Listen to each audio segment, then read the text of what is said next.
Difficult life විත් මధుරංග YouTube channel එකත් එක්ක එකතු වෙනවා ඔයගොල්ලන්ට. ඉතින් මම අද අලුත් වීඩියෝ එකක් කරන්න බලාපොරොත්තු වෙනවා. මේක අනිත් කලින් දවස්වල කරපු වීඩියෝස් වලට වඩා පොඩ්ඩක් වෙනස්. මේක පොඩ්ඩක් මේ ගැන ගොඩක් කියන දේවල් තියෙනවා.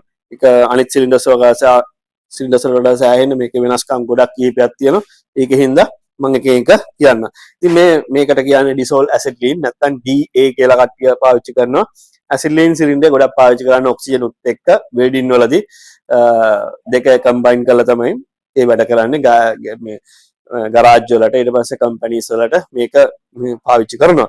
ඉතින් මේකදී සිලින්ඩරයක් අඳුරගත්ත විදිය මම කලින් වීඩියෝ එකක කරා. ඇසිඩ්ලින් සිලින්ඩරයක් කියන්නේ තනිකර මෙරූන් පාට සිලින්ඩරයක්. එතකොට මේ සිලින්ඩරයක් ඕගොල්ලෝ පාවිච්චි කරන්න ගන්න යද්දී ඕගොල්ලෝ බලන්න ඕන දේවල් කීපයක් තියෙනවා. එකක් තමයි මේ හොඳ තත්ත්වයේ සිලින්ඩරයක් ගන්න කලින් මේ සිලින්ඩරේ මෙතන තියෙනවා බර්ත් සර්ටිෆිකේට් එක වගේ ටැග් එකක්. මේක තමයි මේ සිලින්ඩරේට අදාළ සියලුම දත්ත ටික මේක සටහන් වෙන්නේ. එතකොට මේක ඔයගොල්ලන් මම එක එක කියන්න. මෙතන තියෙන OTE කියලා. ඒ කියන්නේ මේක නිෂ්පාදනය කරපු ගෑස් නිෂ්පාදනය කරපු ආයතනයේ නම තියෙනවා. ඊට පස්සේ මේ සිලින්ඩරේ ඩේට් එකක් තියෙනවා. මේ ඩේට් එක තමයි 2025 10 1. ඒ කියන්නේ මේ 2025 10 1 තමයි මේ සිලින්ඩරේ ටෙස්ට් කළා මේ නියමිත පරිදි තියෙනවා කියලා සහතික කරපු දිනය. ඊට අමතරව තියෙනවා මේ සිලින්ඩරේ නම්බර එකක්. මේ 648යි 88 කියලා වගේ නම්බර එකක් තියෙනවා. ඊට අමතරව තියෙනවා මේකේ 50.6. ඒ කියන්නේ මේකේ එම්ටි බර කිලෝ 50.6ක් තියෙනවා. එතකොට දැන් ඔයගොල්ලන්ට මේකෙදි මොකද්ද හොයාගන්න මොනවද දැනගන්න ඕන කියලා මේකෙදි තියෙනවා. එතකොට මේ ගෑස් එක ගොඩක් වෙලාවට टॉक्सिक गैस එකක් විතර තමයි පාවිච්චි වෙන්නේ. මේ ඉතින් මේක පාවිච්චි කරන තැන්වලදී ගොඩක් වැදගත් වෙනවා ගිනි දැල් වලින් තොර ස්ථානයක මේක තබා ගන්න. හැමතිස්සෙම මොකද ඈඩ් කරලා තියන්න. මොකද මේකේ යම්කිසි ගින්දර ප්‍රමාණයක් ඇතුළත් වුණොත් එහෙම මේක ගෑස් එක එළියට ඇවිල්ලා සිලින්ඩරේ ගිනි ගන්න පුළුවන්. ඉතින් ඒක නිසා මේක හැමතිස්සෙම ගිනි දැල් වලින් තොර කලාපයක තියාගෙන භාවිතා කරන්න ඕන. අනිත් එක තමයි මේ සිලින්ඩරේට එනවා කාඩ් එකක්. මේ කාඩ් එකේදී ඔයගොල්ලන්ට බලන්න පුළුවන් මේකෙදි සටහන් වෙනවා මේ සිලින්ඩර් නම්බර් කියලා. මේ ඔයගොල්ලෝ සිලින්ඩරයක් මිලදී ගන්න ගියාම මේ සිලින්ඩර් නම්බර් කියන එක මේ සිලින්ඩරේ මේ කාඩ් එකේ තියෙන නම්බර එකයි මේ සිලින්ඩරේ මේ තැන් තියෙන නම්බර එකයි දෙක එකද කියන එක හරියටම පරීක්ෂා කරලා බලන්න ඕනේ. ඊට අමතරව තියෙනවා මේකේ ගෑස් weight කියලා. මේ තරම් තියෙනවා කිලෝ 4.0. මොකද හේතුව මේක ඇතුලේ ඇසිඩ්ලින් ගෑස් එක කොච්චර ප්‍රමාණයක් ඇතුළත් වෙනවද කියන එක තියෙන්නේ මේක. එතකොට දැන් අපි හිතමු මෙතන සිලින්ඩරේ බර තුනේ එම්ටි බර 50.6යි. එතකොට මේ ගෑස් ප්‍රමාණයත් එක්ක ආවම කිලෝ 54.6ක් මේ සම්පූර්ණ බර මේ සිලින්ඩරේ තියෙනවා. එතකොට මොකද මේක කලින් ඔක්සිජන් නයිට්‍රජන් ආගන්නවල වගේ ගේජ් එක දාලා චෙක් කරන්න බෑ. මේක අනිවාර්යයෙන්ම තරාදියකින් කිරලා බලන්න ඕනේ මේ නියමිත බර ප්‍රමාණය තියෙද කියලා. ඊට අමතරව මේකේ තියෙනවා ඇසිටෝන් මේ කාඩ් එකේ ඇසිටෝන් ඇඩ් කියලා. ඒ කියන්නේ මේ සිලින්ඩරේ ඇසිඩ්ලින් ගෑස් එකට අමතරව මේක ඇතුලේ තියෙනවා ඇසිටෝන් කියලා දියරයක්. ඒක තමයි හේතුව. මේක මේ මීවදයක් වගේ හෝල්ස් මාස්ක් එකක් තියෙන ඇතුලේ. එතකොට ඒකේ වටේට තියෙන්නේ ඇසිටෝන් කියන දියරය. මේක ගෑස් පාවිච්චි කරන්න බෑ. මොකද හේතුව මේකේ ඉතින් මේ ඇසිටෝන් ප්‍රමාණය අඩු ප්‍රමාණයක් මේ පුරවන්න යද්දී කිරලා බලනවා. කිරලා බලද්දී යම්සි අඩු ප්‍රමාණයක් තියෙනම් මෙතන මේ ඇඩ් කරන ප්‍රමාණය මෙතන සටහන් වෙනවා. එතකොට ඔයගොල්ලන්ට දැනගන්න පුළුවන් කලින් පාර මේ සිලින්ඩරේ පාවිච්චි කරලා ආවට පස්සේ මේක ඇසිටෝන් ප්‍රමාණයක් අඩු වෙලා තියෙනවා. ඒ අඩු වෙච්ච ප්‍රමාණය අලුතෙන් ඇඩ් කරලා තමයි පුරවන්නේ. මොකද මේ ඇසිඩ්ලින් එකේ වැදගත්ම කොටස කරන්නේ ඇසිටෝන් වලින්. මොකද මේ ඇසිටෝන් එක මගින් තමයි ඇසිඩ්ලින් ගෑස් එක අල්ලගෙන ඉන්නේ. එතකොට මේක ප්‍රෙෂර් එක රිලීස් වෙන මොකද කරන්නේ මේ ඇසිඩ්ලින් එක උඩට තල් වෙලා එනවා. ඒකෙන් තමයි මේක පාවිච්චි වෙන්නේ. මොකද ඇසිටෝන් නැති වුණොත් වෙන්නේ මේක නියමිත සම්පූර්ණ බර ප්‍රමාණයෙන් ඔයගොල්ලන්ට පාවිච්චි කරන්න බෑ. සාමාන්‍ය අපි විවාහයේ තියෙනවා මේ කිලෝ 4ක වගේ ඇසිඩ්ලින් බෝතලයක් ගත්තොත් ඔයාලට ඔක්සිජන් බෝතල් 2ක වගේ ප්‍රමාණයක් වැඩ කරන්න පුළුවන් කියලා. ඉතින් සාමාන්‍ය අතහුරු කෙනාට ඒ වැඩ කරන විදිය අනුව ලීක් එකක් නොතිබෙනවා නම් සාමාන්‍යයෙන් කිලෝ 4ක ඇසිඩ්ලින් එකක් ගත්තොත් ඔක්සිජන් බෝතල් 2ක් වැඩ කරන්න පුළුවන්. අනිත් එක තමයි මේක ප්‍රවාහනය. විශේෂයෙන් අනිත් සිලින්ඩර්ස් වගේ පෙරලලා අනිත් නොයෙකුත් ආකාර විදිහට ගෙනියන්න බෑ. මොකද මේ ඇසිටෝන් එකයි ඇසිඩ්ලින් දෙකයි මේ ඇතුලේ තියෙන මේක දියරය එළියට එන්න පුළුවන්. මේක පෙරළුවොත් එහෙම මේකේ නියමිත සංයෝජනය සිද්ධ වෙන්නේ නැහැ. එහෙම වුණොත් වෙන්නේ මේක සාමාන්‍යයෙන් පෙරළුවොත් පැය 4ක්වත් අවම කෙලින් හිටවල තියලා තමයි පාවිච්චියට ගන්න ඕනේ. නැත්තම් ඒ නියමිත ප්‍රමාණය පාවිච්චි කරන්න බෑ. ඒක අර ඇසිටෝනුත් එක්ක තමයි එළියට එන්නේ. එතකොට ඔයගොල්ලන්ට වැඩ කරන්න බෑ.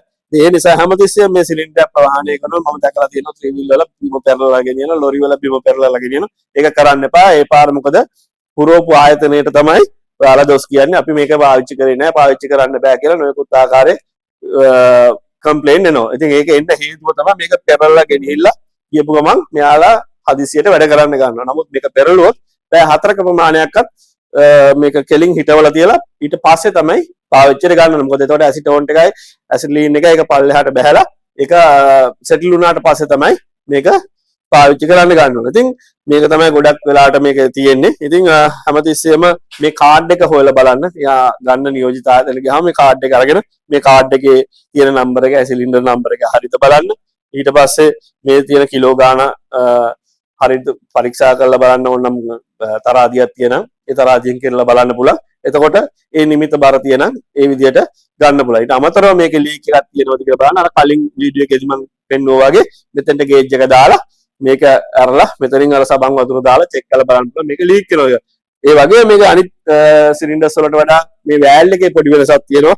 මේක ටොක්සික් ගෑස් එකක් කියලා අඳුර ගන්න මේ වෑල් එක left hand පොට තියෙන වම් පැත්තට තමයි පොට තියෙන්නේ. ඔක්සිජන් ආගන් නයිට්‍රජන් කියන ඒවට වෑල් එක තියෙන්නේ දකුණු පැත්තට කරගෙන මේක තියෙන්නේ වම් පැත්තට කරගෙන. හේතුව තමයි ඔක්සිජන් රෙගුලේටරයක් හෝ වැරදිලාවත් මේකට වෙන කිසි දෙයක් හයි කරන්න බෑ. මොකද මේක ඇසිඩ්ලීන් වෑල් එකක් තියෙන සිලින්ඩරයක් නිසා. ඒතකොට ඒක ඕගලන්ට තව දෙයක් අඳුර ගන්න පුළුවන් ඇසිඩ්ලීන් එකේ වෙනසක් තියෙනවා. ඔක්සිජන් වෑල් එකේ මේ වෑල් එකේ ඇසිඩ්ලීන් සිලින්ඩරේ කොට වම් පැත්තට තියෙන්නේ. තව මේක ඇසිඩ්ලීන් වෑල් එකේ තව පොඩි වෙනසක් තියෙනවා. අනිත් ඔක්සිජන් වෑල් එකට වඩා මෙන්න මේකේ මේ වලට පේනවා මේ කැපුම් ධාරයක් පේන්න තියෙනවා. මේකෙන් අදහස් කරන්නේ මේක left hand handle කරන ඒ කියන්නේ වම් පැත්තට කරගෙන වෑල් එකක් කියන එක අඳුර ගන්න තමයි මේක තියෙන්නේ. ඊට අමතරව ඔයගොල්ලන්ට තව බලා ගන්න පුළුවන් ඇසිඩ්ලීන් ගේජ් එකෙත් තියෙනවා කට්ට මේ නට් එකේ කට්ට කපලා තියෙනවා. ඉතින් ඒකෙදී ඔයගොල්ලන්ට ඒක බලා ගන්න පුළුවන්. ඒක මේ ඊට අමතරව ඒ දෙයින් මොකද්ද වෙන්නේ කියලා. ඊට අමතරව තව දෙයක් තමයි ඇසිඩ්ලීන් සිලින්ඩරේ වෑල් එකේ මෙන්න මේ වගේ තියෙනවා සේෆ්ටි වෑල් එකක්. සේෆ්ටි ඒක එතකොට මේක හදිස්සිය මොන හරි ප්‍රශ්නයක් වුණොත් ඔයාගේ ගින්දර ආපස්සට ඇදලා හරි මොන හරි ප්‍රශ්නයක් වුණොත් මේ සේෆ්ටියෙන් මේ ගෑස් ටික එළියට එනවා. එතකොට ඔයගොල්ලන්ට අනතුරක් නොවි මේකේ ගෑස් ටික එළියට නිකුත් වෙලා මේක ඉවර වෙලා යනවා. ඒකට තමයි මේ සේෆ්ටි වෑල් එක ගොඩක් වෙලාවට ඇසිඩ්ලීන් සිලින්ඩර් එක තියෙන්නේ. ඊට අමතරව මේක ඔයගොල්ලන්ට දැනගන්න පුළුවන් මේ ඉතින් තව මෙතන මේ වගේ මේ නට් එකක් එක්ක තව දෙයක් තියෙනවා. මේකෙන් ඔයගොල්ලන්ට බලා ගන්න පුළුවන්. මේකෙන් කරන්නේ අර කලින් වෑල් එකේ මම පෙන්නුවා වගේ සේෆ්ටිය තියෙන්නේ ඒ කලින් වෑල් එකේ මේකේ වෑල් එකේ පිටිපස්සේ මේක තියෙන්නේ මේ තැන. ඒතර මේ තැන මෙතනින් මොන හරි ගින්දර ආපස්සට ඇදලා හරි මොන හරි ප්‍රශ්නයක් වුණොත් මේ සිලින්ඩරේ ගෑස් මෙතනින් එළියට පිට වෙනවා. ඊට අමතරව තව සමහර සිලින්ඩර්ස් වල මේ මෙතන මේ ටැග් එක ඉස්සුවට පස්සේ ඔයගොල්ලන්ට බලන්න පුළුවන් මෙන්න මෙතනත් ඒ වගේ සමහර සිලින්ඩර්ස් වල තියෙනවා. ඒ දෙකෙන් තමයි ඒක බලා ගන්න පුළුවන්. ඊට අමතරව තව දෙයක් ඔයගොල්ලන්ට දැනගන්න කියන්න ඕන මේ සිලින්ඩර්ස් වල ඔයාලා භාවිතා කරලා ආපසු එම්ටි එකක් විදිහට බාර දෙනකොට නියෝජිත ආයතන වලින් කියන්න පුළුවන් මේක කාලය පැනලා මේක ටෙස්ට් කරන්න ඕන. ඒ හේතුව තමයි ඔයාලට බලා ගන්න මම මේ ටැග් එකේ ඔයගොල්ලන්ට කිව්වා මේක සකස් කරලා ටෙස්ට් කරලා බාර දීපු දිනේ තමයි මේ 2025 10 කියලා මේ ටැග් එකේ සටහන් කරලා තියෙන්නේ. මෙතන ඉඳන් අවුරුදු 5ක් ඇතුළත තමයි මේ සිලින්ඩරේ පුරවන්න පුළුවන්. ඊට අවුරුදු 5කින් පස්සේ මේක ආයි නැවත චෙක් කරන්න ඕන. මොකද මේක ඇසිටෝන් අලුතෙන් ඇඩ් වෙන්න ඕනද මොන හරි ප්‍රශ්නයක් තියෙද. එතකොට ඔයගොල්ලන්ට ඒ නියෝජිත ආයතන තුලින් මේකට අවශ්‍ය යම් ටෙස්ට් මුදලක් තියෙන ටෙස්ට් කරන්න යන මුදලක් තියෙන ඒක අය කළා තමයි ඔයගොල්ලන්ට ලබා දෙන්නේ. මොකද ඒක එතෙන්දී ඔයාලට සමහර විට කියයි ඇසිටෝන් වලට වෙනම ගාණක් අය කරනවා.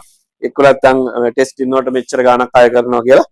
ඒක වෙන්නේ මේ අවුරුදු 5 ඇතුළත සිලින්ඩරයක් නම් එක අය ඇතුළත සිලින්ඩරයක් ගත්තොත් ඔයගොල්ලන්ට ටෙස්ට් මුදලක් අය කරන්නවත් මුකුත් අමතර වියදමක් දරන්නේ නැහැ. ඉතින් ඔයගොල්ලෝ හැමතිස්සෙම සිලින්ඩරයක් ගෙනියනකොට කොච්චර කාලයක් පාවිච්චි කරනවද කියලා ඔයගොල්ලන්ට තල අදහසක් තියෙනවා. මෙන්න මේ ටෙස්ට් ඩේට් එක බලලා ඔයගොල්ලන්ට ගන්න පුළුවන්. එතකොට ඔයගොල්ලෝ අවුරුදු 5ක් ඇතුළත ඒ සිලින්ඩරයක් නම් ඔයගොල්ලන්ට ගෙවීමක් ඊළඟ සැරේ කරන්න වෙන්නේ නැහැ.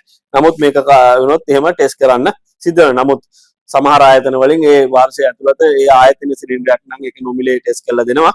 නමුත් මේ ඇසිටෝන් වගේ දෙයක් අවශ්‍යතාවයක් වුණොත් ඒක ආයතනය විසින් දරන්න ඒක ඒ පාවිච්චි කරපු අය විසින් ගෙවන්න ඕන.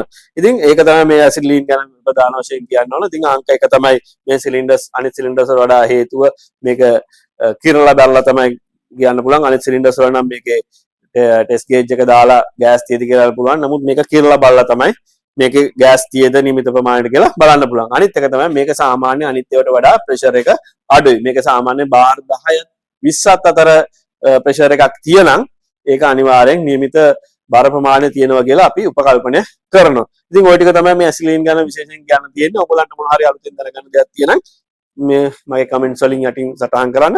ඉතින් ඊට අමතරව ඔයගොල්ලන්ට මේ වීඩියෝ වල මොන හරි වැදගත් දෙයක් තියෙයි කියලා හිතනවා. ඔයගොල්ලන්ට පුළුවන් මගේ වීඩියෝ සබ්ස්ක්‍රයිබ් කරලා මාව දිරිමත් කරලා ඉදිරියට යන්න. බොහොම ස්තුතියි.